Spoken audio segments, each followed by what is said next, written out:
The truth is the opposite of what you tell yourself. Defeat the psychological pain. Don't think about it. Neglect it. Don't focus on it. Ignore it, and it will pass. It helps us to enjoy life more. And understand the point. Where was the dissatisfaction with people, with life? Our suffering is our dissatisfaction. Remove the dissatisfaction, and the suffering will disappear. The truth is the opposite of what you tell yourself. If you tell yourself something is terrible, it's not true because you are looking through a limited self. Then where is the good? In love. Love sees all good. It sees evil as an opportunity for upliftment, as divine help. Everything comes from Him to help us to be only love. Everything is for our help. There is no evil in the world. Pay no attention to evil. People are God's messengers. They all want only your good and what is troubling you. They are the healers of your soul. They purify your heart and do not let you die. Evil is more significant than good. If you ignore it, its power will diminish. It says encouraging things about people and yourself. It charges you with the energy of life and gives you courage. Pain and illness are the accusations you believe in. The more you think you've lost something, the greater the illness or distress. Their role is to free you and give you life. You stop the inner negativity and malice, and the problems and illnesses disappear. Sickness is the belief that the other has wronged us, caused us harm, and caused us loss. But for you, as a divine being, nobody wrongs you with anything. Besides, you cannot lose anything because you have nothing. Only when we see love everywhere do we heal. Pain comes when we have not loved people enough, and in the end, no matter what people are like, we have divided too much into good and evil. Words that cannot be heard are natural. A storm cannot blow all morning. A storm cannot go on all day. What causes these effects? The sky and the earth. Even the actions of nature cannot last for long. So how much can people block the flow of life by their behavior if they ignore the nature of Tao? How can he help others to be faithful? If there is passion? When you can't give up your pleasures easily, that's passion. When you see resistance from life, God is not supporting you. It's time to give up. At the end of life, there are only moments when you have made others happy, not yourself. That's what you carry on with. Why not you? Because you, like me, don't exist. Because you don't exist out of you. You are the ordinary being and must relate in all things to the interest of all, not the self. But all that you relate to an illusory self that has no reality is a lie. What you tell yourself is not true. When you say that the other has upset me and I have lost something because of him, it is not true. You as a being of love never lose anything. Loss is a divine gift, and when it comes, it means you need it because you have too much ego, which can take your life. When you lose something, it is a heavenly help. You are given life. Be happy. Evil comes from self-interest, but the self does not exist. You, as a being of light and love, only know how to love, and love gives you everything you need. When you love, there is nothing to lose. The loss of self is the greatest possible liberation and happiness to live not as an ego, but as a being of light, equal in everything. When you lose my ego, striving, will, righteousness, and goodness, endless bliss bursts forth. If you fight for your righteousness, you are wrong, for you as I do not exist. Everything you associate with self-interest is a lie and a resistance to love that will bring suffering. You suffer because you do not love. Where there is anger, accusation, malicious comment, criticism, envy, reproach, and pretense, you are not in the truth, and what you say is not valid. Love alone is truth. Our mistake is not to relate to love but to self-interest that disregards the good of all. The solution? Do nothing for your good, but everything for the good of others. Then, you will have nothing to lose, and the suffering and fear of loss that comes from attachment to possessions will disappear. Seek loss more than gain because it frees you from the self. Loss is of the self, and the being of love never loses anything. If it is not with you, it is against you. You are in danger. Give up the ego if you want to live. Why? Because there is your will, and where your will is, the outside will oppose you because the ego always raises an adversary. If you put sense before love, you begin to suffer. If love comes first, you have the power to forgive out of that love, but if the reasons are more important, you will not be able to forgive. Out of what you give, you make your happiness. If you don't provide, you can't be happy because you are only happy when you make others happy. And how do you realize that the senses are most important? When you attack and defend, condemn, and blame, you do it from the power of pleasure. Without attachment to the senses, you cannot attack. If the attachment of the senses is not great, you cannot judge, fight, defend. I have no pretense. If you can criticize, you don't love. And God is not with you. You've entered hell. It's essential to understand this. If you please more than you need, it will necessarily bring pain. If you get angry, you can't love. We only become strong when we love unconditionally. You are closest to the divine when you are weak and without worldly power. But nobody wants that. If you want the world's power, the Lord will leave you. Nothing in this world can be your aim and goal. If you cannot put it first, you begin to lose it. Love must be the most important thing, not self-interest. You must love no matter what people are like. They are you. Pride is pride, arrogance, selfishness, jealousy, envy, hatred, anger, rage. If you want nothing more than you need, you will have everything you need without asking. But if you desire something intensely, it will depart from you, because you will give birth to an adversary who will stop the fulfillment of things. Everything you desire intensely will be opposed to you. The role of the world is to detach you and push you towards the Father in heaven. If something unpleasant happens to you, it's because you have become attached. That's why it had to happen to you. You have gone too far towards life, which rejects you when you want it because nothing in this life can put you first. Desire is ego, which creates an enemy to oppose you, and that's how suffering comes about. Without ego and desire for more, there is no psychological pain, because no one can suffer. Whatever you desire intensely, you will lose. In complete self-surrender, you have the greatest power over life. When you do good to people, your sins are erased with every self-sacrifice. Find a positive meaning in every unpleasantness and always take only the encouraging meaning of things. If something unpleasant happens to you, rejoice because God has saved you. Man learns through mistakes. Let him learn, let him choose for himself, and let him make mistakes. The role of life events is only to detach you. They have no personal meaning as we think. When unpleasantness comes to you, you have to detach. Let go. The ego says it is evil, but the divine in us is happy when we are dropped. By losing the humans, we gain the sky and the heavens. We grieve when we lose the worldly, but our soul rejoices. Isn't that good? Rumi said when your body is well and rejoices, your soul suffers. We have to lose the human to gain the heaven. When you let go of yourself, you do God's will and unite with Him. Why shouldn't you always want to be one with Him? If you force or interfere, you're always wrong.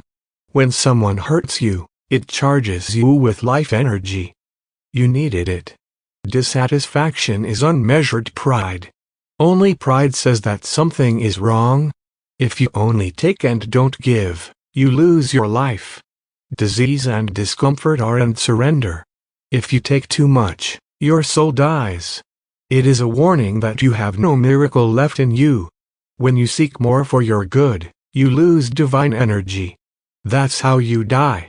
The attachment to well-being and the enjoyment of life drains your energy and kills you faster. The mistake starts with what you call me. The divine being is ordinary and cannot want something just for a selfish self. If the other is happy, it is also pleased. Suffering arises when you oppose love and are not right in what you say. If you are angry and wrathful, you are not in the truth. You do not get angry because you are right only when you love. When you want to be correct, you are not right and far from the truth. That's why you are aggressive. Suffering is a priceless gift. If you suffer and get angry, you are not right in what you say. If you have a self, you will suffer because it creates an adversary to oppose you. So, you want something for yourself but oppose everyone else's interest. Happiness would for others. You suffer because you are not right in terms of love. It's the payment for not loving. We violate the law of love, written in the fiber of life. You suffer when you don't love and are not right in what you say. If you loved, you couldn't be angry. You suffer because you go against the divine love of your soul. If you don't express love, you will always suffer. If you fight and defend yourself, you will suffer. When you fight or protect yourself, you reject the Lord, who is above all me. That's why suffering comes, because we stop loving. Lack of love is suffering. Otherwise, it can't come. Breaking the law of love immediately produces psychological pain. We must constantly change negative thoughts into thoughts of love and benevolence. If you don't express love, you suffer, you get angry, and you attack because you are not in the truth. And so you call the pain to come to shrink you and give you the energy of love. Pain is of the ego. The sublime being has nothing to lose. It is the same here and hereafter. If you don't get angry and it doesn't affect you when you are humiliated, you are in the divine. You are love. Suffering shows you where you are wrong with God, where you are not loved no matter what, and you make conditions. It shows you where you must put love. Otherwise, you get sick, or trouble comes. The evil man appears when you have no life force and gives you life. You should thank him. He is a divine gift, a messenger from heaven. But you get angry. He shows you that you don't love enough. But if you react and don't accept the divine lesson, you will rise to a higher level of heavenly pressure. If you cannot accept humiliation and, at the slightest disturbance, you react, jump up, and attack or defend yourself, then you cannot love. And you cannot rely on that person. He who stands on tiptoe cannot stand firm and keep his balance. He who takes long strides cannot go far. He who boasts of himself cannot be enlightened and free. No one can accept him who harms others. He who is conceited accomplishes nothing. He who is arrogant brings no good. According to the Tao, people who only focus on their interests are like excess food, eventually leading to the need for violent subtraction. They disregard everything. Therefore, the Taoist will never go down the path of destruction, which is the desire for more. Not to desire the world, and man is all happiness. The egoist is always finding reasons not to love, that is, to kill. You only do good when you are silent. Only with the detached man is God. If you seek your own good, you attract trouble and raise an enemy. Never seek your own good. You will be happy in life, for you will have no self to rebel against. Please pay no attention to your interest and do nothing for it. Only what the other person wants is good to do, not everything for yourself, because he is Jesus. We collect too much self, so we die faster than programmed. The self kicks God out, and he has no place to come. And without him, there is trouble and sickness. Because his presence is health and happiness and good fortune.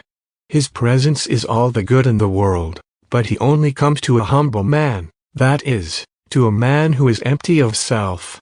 That man is the strongest, although he has nothing.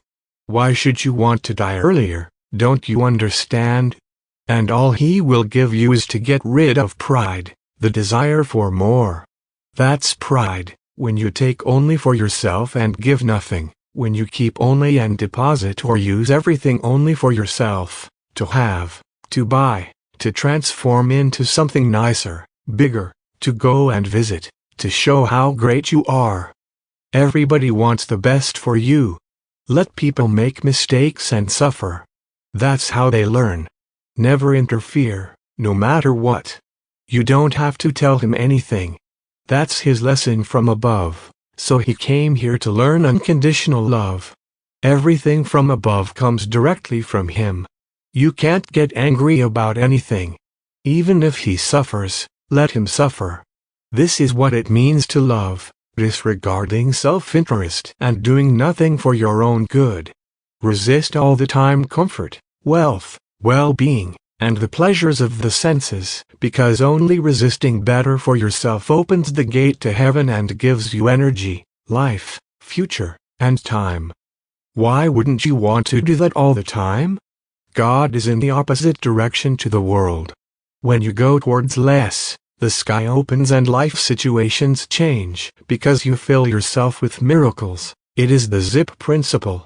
If you go down, heaven opens. If you want more, it closes. If you take the sword out of the scabbard, hell begins. If you put it back in, that's heaven. Always look for a positive meaning in evil as soon as it appears. Let no evil thought remain untransformed into love and understanding, forbearance, love, kindness. Ego, self-interest for more and better, always brings trouble into your life. He who defends his self-interest will permanently lose in life, because he fills himself with himself and will bring trouble. Wealth, abundance, satisfaction, gratifications, pleasures, and enjoyment above needs army. That is pain. Why should we always want to suffer? If you do everything for yourself, you will be destroyed because you will lose energy, and unpleasantness and sickness will come. The strongest is the one who has love, peace, and tranquility and wants nothing more for himself. If you rebel now, you have immeasurable pride. He who disagrees with his neighbor in submission, with him is not God, but he who has horns, for submission, is the presence of the Lord. Obey or surrender, and you have immediately entered the divine, the miraculous. The attribute that we express is his presence. When you show and demonstrate your love, he is there. Show that you love. That is the presence, the expression of his attributes. If you are not expressing love, he is not present. The temporal presence is not his presence. He is in your surrender, in your acceptance and surrender, in your withdrawal, in your self-giving and service, in your giving without reason and expectation, and in your embrace. Why don't you want to feel him with your whole being? Life on earth is for exaltation, not for you to get something out of life, but to get nothing. If you are only concerned with getting, at the end of your life that you have wasted it for nothing. We don't stop, so we don't enjoy it. If you stop, you love it. Something bad comes to teach you to surrender and to charge you with life energy, not to kill you. Accept everything that comes to you as invaluable help from above, from on high. When you are harmed in conflict, the actual altar rises before you. In conflict, you must behave with exemplary behavior and profound respect, as before the divine altar. It is the time when you are in a heavenly test, and many angels are watching your behavior. Many angels are watching you at that moment. And when the angels come back, what is another test? If you fight and resist, if you can't give up your pleasures, they want to help you, but you refuse. It is above justice,